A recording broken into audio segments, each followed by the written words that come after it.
but when he gets worked up, he's stronger than I am. I really do hate this statement. If not for this statement, I guarantee you the debate between these two would not exist.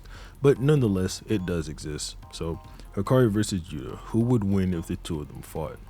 I don't want to downplay Hakari here. That's 100% not my intention, and I think for a lot of reasons that Hakari going up against Yuta is sort of a bad matchup.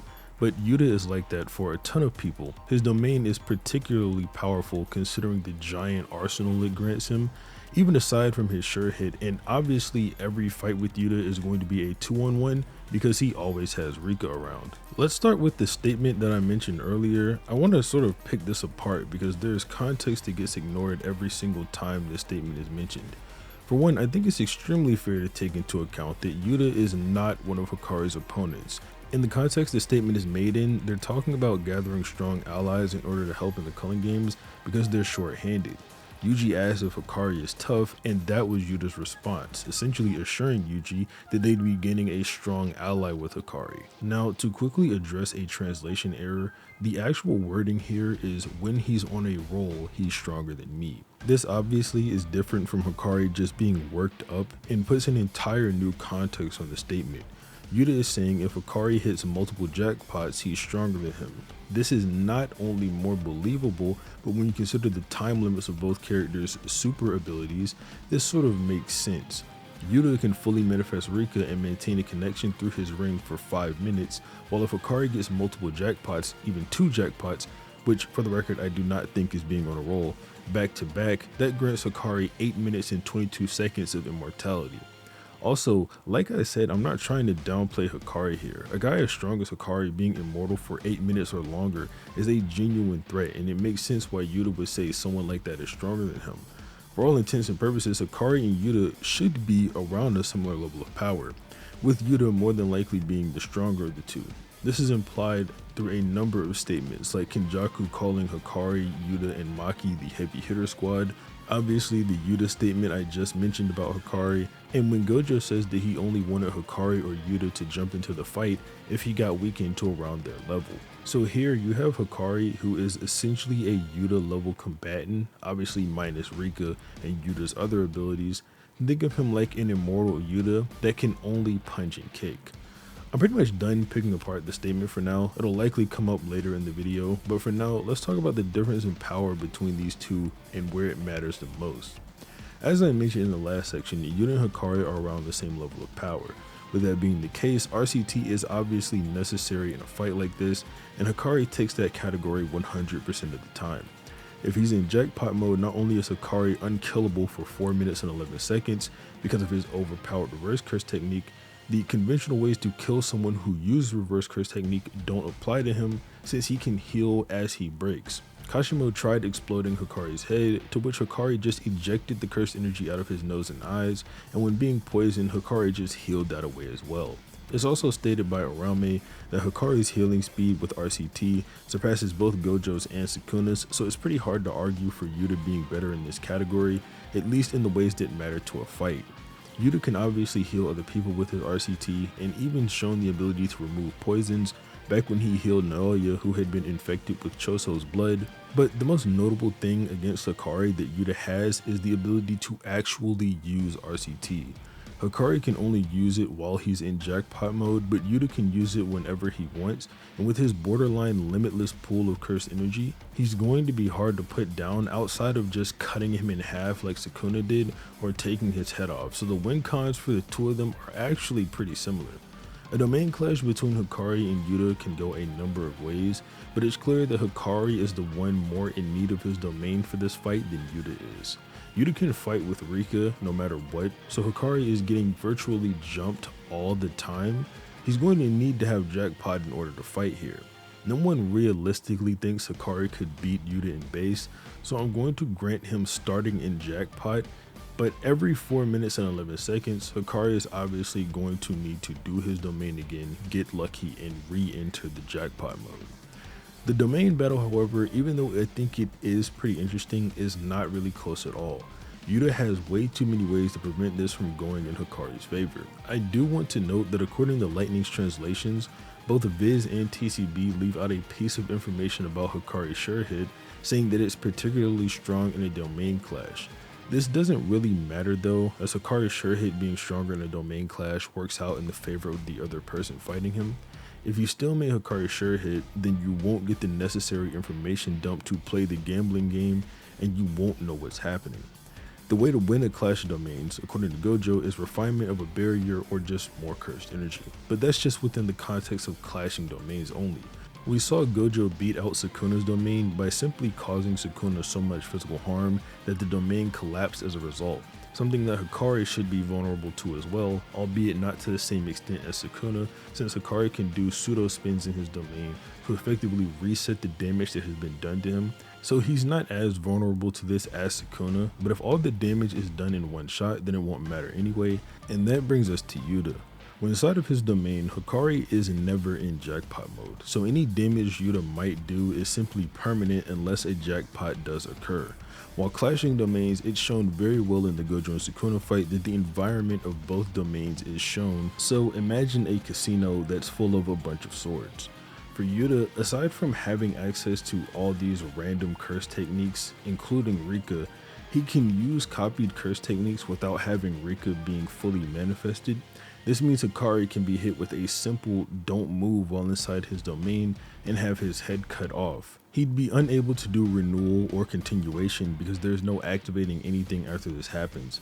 It's shown that even Sukuna falls prey to this when given the command and can only sit there and wait for the enemy to attack since he is frozen.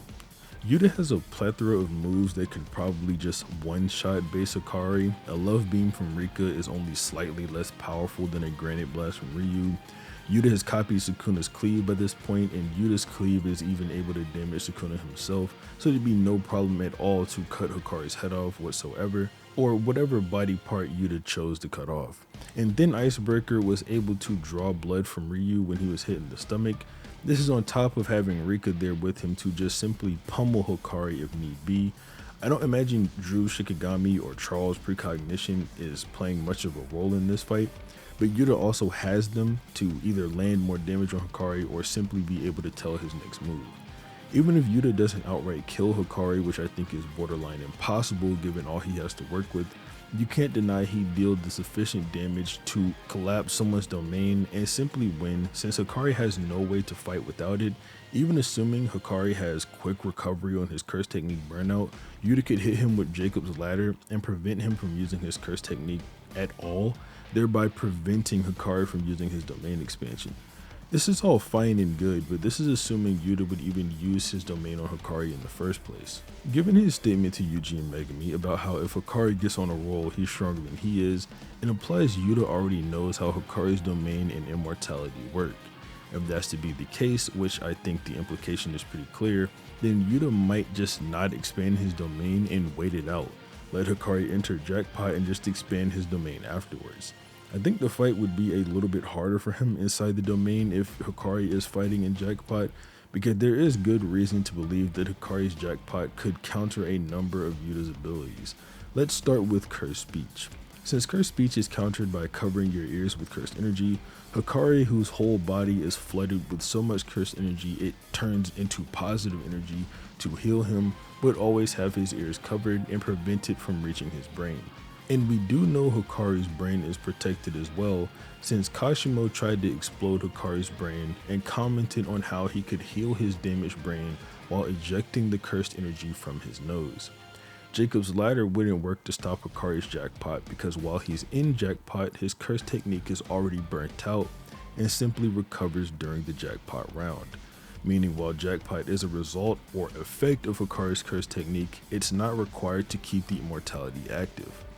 Drew Shikigami won't be that useful, just like they weren't last time I talked about them, and Shrine could be useful, but I'm hesitant to say it since while Yuta's Shrine is strong, I'd have a hard time proving it could just one-shot Hakari through his enhanced durability and immortality, and then Icebreaker follows a similar line of reasoning.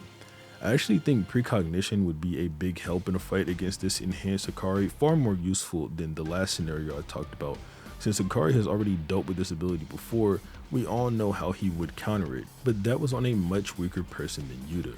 His counter was simply moving out of Charles' line of sight, that way he couldn't predict what Hakari was doing. The main reason this wouldn't work on Yuta is because he shares vision with Rika, meaning if Hakari left his line of sight, he could still see where he is from Rika's point of view.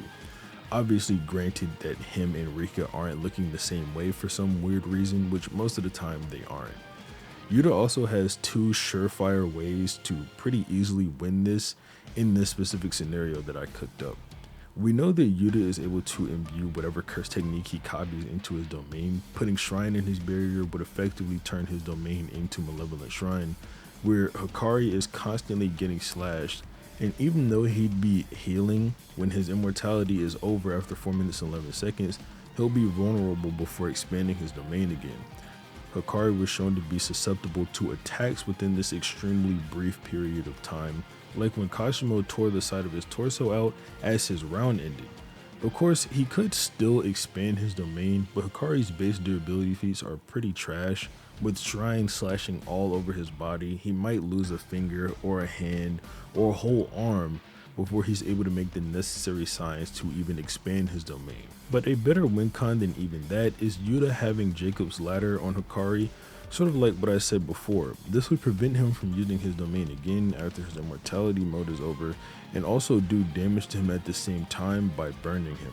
We saw that Jacob's ladder works even on non-reincarnated sorcerers when it burns Yuji in the latest chapter, which is 264 at the time of recording this, and Sukuna says it would do the same thing to Todo. These are all decently complicated methods. A far more simple one is Yuta cutting Hakari's arm off as the round ends, and since Hakari doesn't know RCT naturally, he'd just be cooked and armless without a way to expand his domain and therefore just lose. But could Hakari take down Yuta if Yuta isn't granted his domain expansion? How would Hakari fare if Yuta's domain just wasn't in the picture? The answer is not all that differently. While Hakari doesn't have any advanced sure hit attacks to worry about, Yuta can still form a connection with Rika, and his upgraded or enhanced state just so happens to last longer than Hakari's. Hakari's jackpot lasts for 4 minutes and 11 seconds, while Yuta can maintain a connection with Rika for 5 minutes at a time. In this time, Hakari, just like inside the domain, is going to have to deal with both Yuta and fully manifested Rika jumping him, and while he won't be taking any damage since he's immortal, they'll still be able to pummel him. Just look at what they did to Oro. It makes it almost impossible to argue Yuta couldn't last out these 4 minutes and go for any of the 3 win cons I mentioned earlier, even without his domain being present. Shrine, Jacob's ladder, and removing Hakari's arm or hand are still very valid win conditions. Hakari might be able to save himself if he thinks with the same manga brain that he used against Kashimo, or at least make things easier on himself.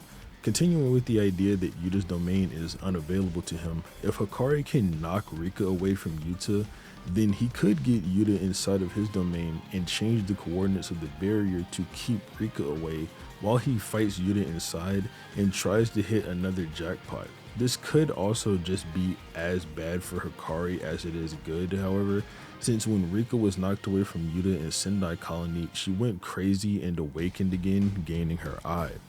If she stays outside, that also leaves her free to attack Hakari's barrier, and as we all know, domain barriers are weak against attacks from the outside, and if his domain collapses before he gets a jackpot, he's put in a similar situation to earlier, where he's just sort of cooked. Yuta and Gojo's body is just overkill for this matchup. Hakari has 0 ways to bypass infinity, and Yuta's domain in this body rivals Sukuna's in refinement, meaning he's going to get fried by Unlimited Void if he tries to clash with it. This fight used to be really close when Hakari was first introduced, but with him getting no new notable feats within the past 2 years, and Yuta going above and beyond fighting Sukuna, showcasing his domain, and getting Gojo's body, Hakari kinda just got left in the dust. And I know the nature of this video sort of makes it sound like I'm downplaying Hakari or I don't think he's strong, but that couldn't be further from the truth. Hakari is still a top 10 or even a top 15 sorcerer. He gets way too much slack for being held up by Harame while everyone else fights Sukuna. Harame is still a hand error sorcerer, who is giving it their all and still hasn't taken Hakari down despite Hakari not receiving any help from anyone else this entire time.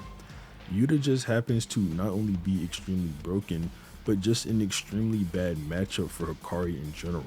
So Yuta wins, and unfortunately, it's not really close.